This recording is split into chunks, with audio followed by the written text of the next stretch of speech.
Assalamu alaikum wa rahmatullahi wa barakatuhu. Brothers and sisters, welcome to a new episode of The End of Days. We're talking about the ahadith which speak of trials and tribulations and the minor and the major signs that will happen before the coming of the hour. And what we're going to talk about today, insha'Allah ta'ala, is to talk about Ibn Sayyaad. And Ibn Sayyaad, Al-Imam Muslim in Kitab al-Fitan mentions a great deal about him. And his story is linked with the story of the Dajjal. To give you a little bit of background, Ibn Sayyaad was a person who lived during the time of the Prophet ﷺ, and the scholars disagreed as to whether Ibn Sayyaad was indeed the Dajjal or not. The Prophet ﷺ prior to that had told the companions that there would be a number of minor Dajjal, a number of liars that would come and claim prophethood, and that these minor liars would be sort of a precursor to the coming of the Dajjal, the great liar among all of them. And so the scholars disagreed over whether Ibn Sayyaad was a minor Dajjal or whether he was himself the Dajjal who simply disappeared and would reappear at the time that Allah Azza wa Jal decreed for him to reappear. So there are a number of ahadith in this, and to speed this up, we're just going to cover these in English, insha'Allah ta'ala. Abu Sa'id al-Khudri radiallahu anh said, "We came back after having performed pilgrimage," or he said, after having performed Umrah. And Ibn Sayyaad, he's called Ibn Sayyaad and Ibn Sayyaad, was along with us. And we encamped at a place and people dispersed, and I and he were left behind. So Abu Sa'id al-Khudri and Ibn Sayyaad were left behind together. I felt terribly frightened of him, as it was said about him that he was the Dajjal. So this shows that the companions of the Prophet ﷺ were in a matter of disagreement as to whether or not Ibn Sayyaad was indeed the Dajjal. He brought his goods and placed them by my luggage, and I said, "It is intense heat. Would you not place it under that tree?" And he did that, i.e. he was trying to move him away from him because of his fear that this person was the Dajjal. Then there appeared before us a flock of sheep. He went and brought a cup of milk and said, "Abu Sa'id, drink this." I said, "It is intense heat and the milk is also hot," whereas the fact was that I did not like to drink from his hands or to take it from his hand. Abu Sa'id made an excuse why not to drink the milk, when the reality was that he didn't want to drink the milk because of his extreme fear of Ibn Sayyaad, that he was the Dajjal. Then he said, "O Abu Sa'id," Ibn Sayyaad said, "O Abu Sa'id, I think that I should take a rope and suspend it by the tree and commit suicide because of what the people are saying about me." He said, "Abu Sa'id, the one who is ignorant of the statement of the Messenger of Allah sallallahu alaihi wasallam, this is to be pardoned, this can be overlooked. But O people of the Ansar, the hadith of the Messenger of Allah sallallahu alaihi wasallam is not concealed from you. You have the best knowledge of the hadith of the Messenger of Allah sallallahu alaihi wasallam among the people. Did the Messenger of Allah sallallahu alaihi wasallam not say that the Dajjal would be a non-Muslim, whereas I am a Muslim?" So at this point, Ibn Sayyaad is trying to convince Abu Sa'id al-Khudri that he is not the Dajjal. Didn't the Prophet sallallahu alaihi wasallam say that the Dajjal would be a non-Muslim when I am a Muslim, or a non-believer when I am a believer? Did the Messenger of Allah sallallahu alaihi wasallam not say that he would be barren and have no children, whereas I have left my children in Medina?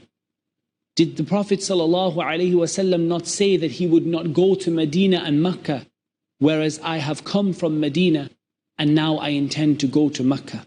Abu Sa'id al-Khudri radiallahu anh said, I was about to accept his excuse, i.e. he gave a number of excuses, a number of reasons why he could not have been the Dajjal. he said he could not have been the Dajjal because he lived in Medina and was going to Makkah. And the Dajjal would not enter Medina nor Makkah.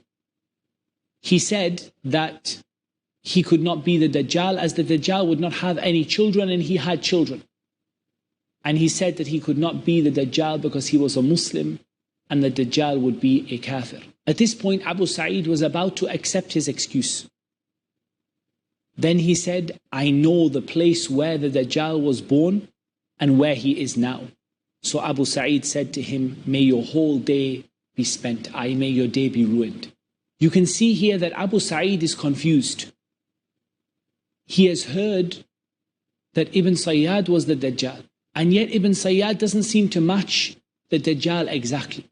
In a further hadith from Abdullah ibn Umar, he reports that Umar ibn al-Khattab radiyallahu anhum ajma'een went along with the Messenger of Allah sallallahu alayhi wasallam in the company of some people to Ibn Sayyaad, and he found him playing with children near a certain battlement in Medina, and Ibn Sayyaad was at the threshold of adolescence, and he did not perceive the presence of the Messenger of Allah sallallahu alayhi wasallam until he struck his back with his hands, i.e. the Prophet sallallahu alayhi wasallam struck him and surprised him. He said to Ibn Sayyaad, don't you bear witness that I am the Messenger of Allah? Ibn Sayyaad looked at him and said, I bear witness that you are the messenger of the unlettered, i.e. he refused to bear proper witness that the Prophet ﷺ was the messenger of Allah. Then he said to the Prophet ﷺ, do you bear witness that I am the messenger of Allah? Ibn Sayyaad said to him, do you bear witness that I am the messenger of Allah? The Prophet ﷺ rejected this and said, I affirm my faith in Allah and His messengers. Then the Messenger of Allah ﷺ said to him, what do you see? Ibn Sayyaad said, Dukh. The Prophet ﷺ was concealing in his mind Dukhan, the chapter or the surah of Ad-Dukhan. And Ibn Sayyaad could only perceive a part of the title, a part of the word, just Dukh. He could not achieve any more than that. So the Prophet ﷺ said, may you be disgraced and dishonored. You will not be able to go beyond your rank. Umar ibn al-Khattab radiyallahu anhu said, O Allah's Messenger, permit me to strike his neck. Allow me to kill him.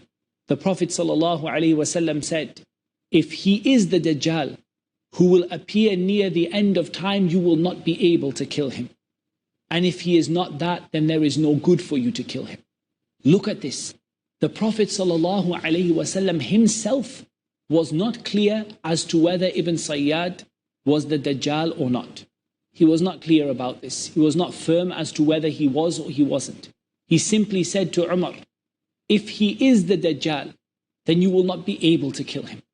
And if he is not the Dajjal, then there is no good in killing him.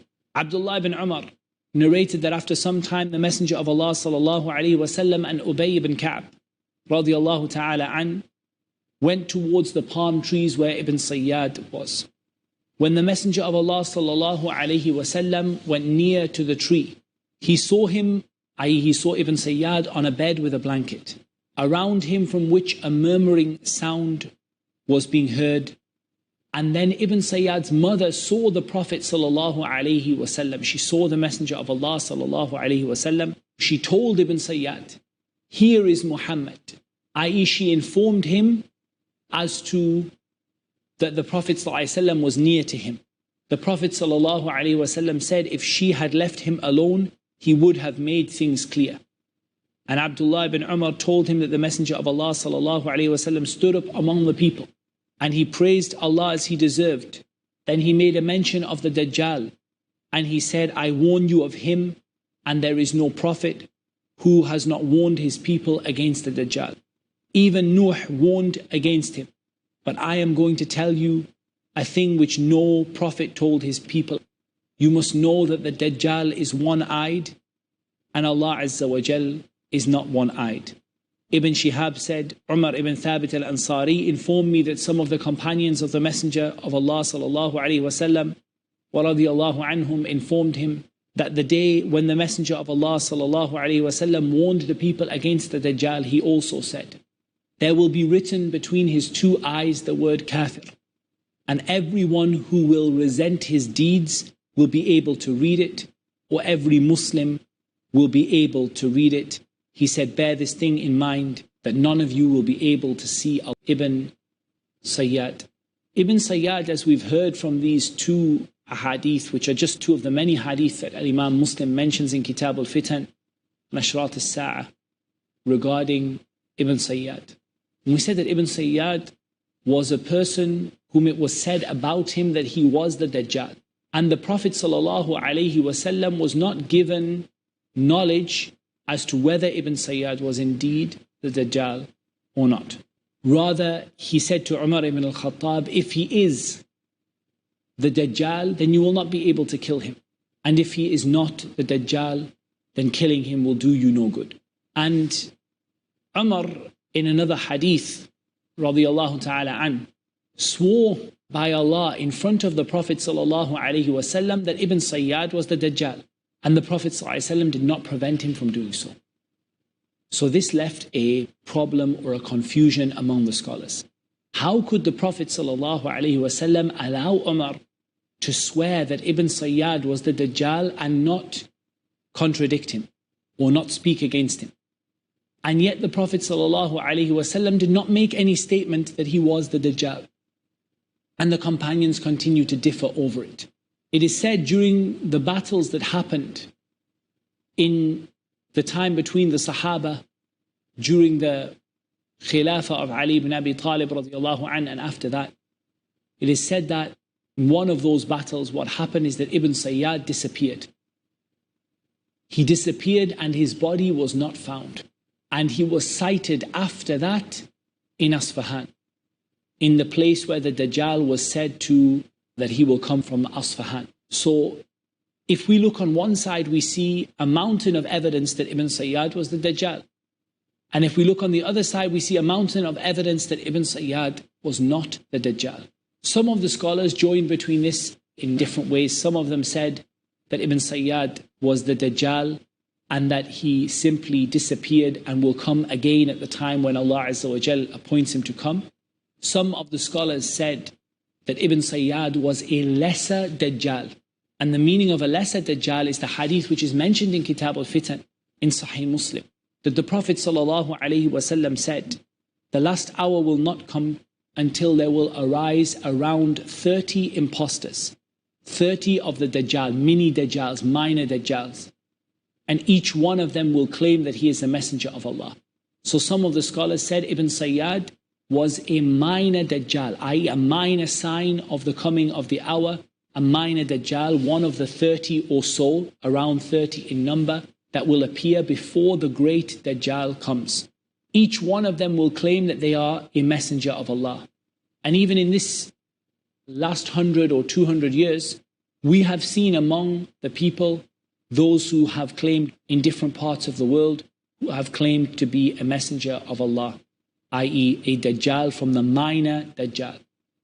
And it's hard to approximate the number, but certainly the number is not a small number. There is a very large number, and you fear that it is very near to the number of 30 that the Prophet ﷺ said would represent the completion of that minor sign. We don't know exactly, have 25 appeared, have 27 appeared, have 29 appeared. We don't know that exactly, but we know that there is a significant number of minor liars, i.e. people who have claimed prophethood, who have appeared. So some of the scholars said that Ibn Sayyaad was one of them. And some of them said Ibn Sayyaad was a devil, a shaitan, who took the appearance of the Dajjal, but was not himself the Dajjal. He took the appearance of the Dajjal and used it to scare the companions, but that he himself was not a Dajjal. As for the correct opinion, then the strongest answer is to say that Allah knows best. Because the reality is that if the Prophet ﷺ was reluctant to say one way or another regarding Ibn Sayyaad, and the companions themselves differed over him, and they saw reasons for him being and reasons for him not being, or potentially reasons for him being a minor Dajjal rather than a major Dajjal, then it's not really for us to go any further than that. We should learn where to stop. We should learn very much where to draw the line. And we should say that with regard to Ibn Sayyaad, we don't know. It may be that he was a devil that took the form of the Dajjal. It may be that he was the Dajjal himself and that he will come back again to be the Dajjal at the end of time, i.e. that he simply disappeared to a place where Allah Azza wa Jal knew him to be. And it is also possible that he was a minor Dajjal, i.e. he was a person who was termed as being Dajjal, but not being the major Dajjal that is spoken of as coming in the time towards the coming of the end of days. As for these 30 liars, these 30 minor Dajjals, as we find in the hadith in Sahih Muslim, then as we said, these have been many and these have been great in number. But I think one of the things that we can benefit the most from this story of Ibn Sayyaad is first of all the importance of speaking with knowledge. And this links to what we said about the dukhan, about the smoke. When the man came to Ibn Mas'ud and said to Ibn Mas'ud radiallahu anh about the smoke, Ibn Mas'ud rebuked the people who spoke about these issues without knowledge and who rushed to say that this was a major sign or a minor sign. He said, the one who has knowledge, let him speak in accordance with it. And the one who does not have knowledge, let him say, Allah knows best. So this is an important methodology. When trials and tribulations come, we don't know, much of it we don't know exactly what the situation is. We spoke about Ar-Rum. Does Ar-Rum refer to this or does it refer to that? Was Ibn Sayyaad the major Dajjal or a minor Dajjal, or was he a shaitan who took the form of the Dajjal? All of these things are things that we don't know. We have many, many ahadith. And I strongly encourage all of you to take a copy of Sahih Muslim, to open up Kitab Al-Fitan wa Ashrat al-Sa'ah, the book of tribulations and portents of the hour or signs of the coming of the hour. Pick up this book and read the different signs. Keep an open mind. Take them as they are. And this is a mistake some people make, that they don't take them as they are, they twist it. So every time gold is mentioned, gold becomes something else. Every time the Dajjal is mentioned, it becomes a system. Every time they continue like this, twisting the words and taking them out of context. Take the words about the Day of Judgment and the end of days in context as they have been mentioned. And those that you know about, speak about. And those that you don't know about, say Allah Azza wa Jal knows best. Because at the end of the day, we don't know the full details. But like the hadith of Hudayfa that we mentioned, when you see the face of someone, you've known that person before and you see their face, so you will recognize it, inshaAllah ta'ala. And the companions remained fearful of fitan. And I think this is another benefit from the story of Ibn Sayyaad. The companions remained fearful. They remained in a state of worry. They remained scared of falling into a trial or into a tribulation. Despite their piety, despite their nearness to Allah Azza wa Jal, Abu Sa'id was scared to lie under the same tree as Ibn Sayyaad. Abu Sa'id was scared or reluctant to drink milk from the hands of Ibn Sayyaad. And that shows the mentality of the Muslim towards the events that will happen at the end of days. We don't rush to them. We don't want to be a part of them. And we remain cautious. We remain distant from trials and tribulations and from troubles and worries. We try to stay away from them as much as we possibly can. So I think those are some important lessons. From the other ahadith on this topic that are mentioned in Kitab al-Fitan is that Abu Sa'id Al-Khudri radiallahu anh reported that the Messenger of Allah sallallahu alayhi wasallam met Ibn Sayyaad. And so did Abu Bakr and Umar radiallahu anhuma on some of the roads of Medina. The Messenger of Allah sallallahu alayhi wasallam said, "Do you bear testimony to the fact that I am the Messenger of Allah?" Thereupon he said, "Do you bear testimony that I am the Messenger of Allah?" The Prophet sallallahu alayhi wasallam said, "I affirm my faith in Allah, His angels, His books, And then he said, what do you see? He said, I see a throne over water. The Messenger of Allah sallallahu alaihi wasallam said, you see the throne of Iblis upon the water. And what else do you see? He said, I see 2 truthful people and a liar, or 2 liars and a truthful person. The Messenger of Allah sallallahu alaihi wasallam said, leave him, he has been confounded. So again, this is another example, maybe the same event that happened previously or a similar event, that the Prophet sallallahu alaihi wasallam asked Ibn Sayyaad what he saw. Again, Ibn Sayyaad responded with the same thing, that do you bear witness that I am the Messenger of Allah? The Prophet ﷺ affirmed his faith in Allah and His messengers, which is the best kind of response that a Muslim can have in a situation where he is presented by a statement of kufr or a statement of someone encouraging you to make kufr, is to say the statement, I believe in Allah and His angels, His books and His messengers, as the Prophet ﷺ said.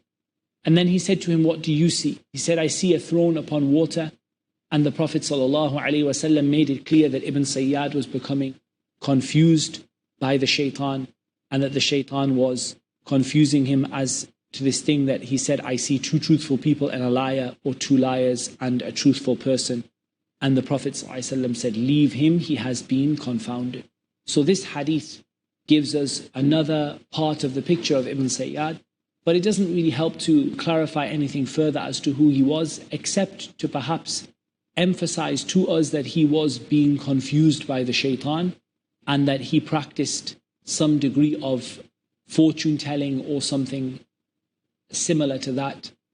And this is something that was known from Ibn Sayyaad during the time of the Prophet ﷺ, and indeed during the time of the companions. So that's all we have time for in this episode.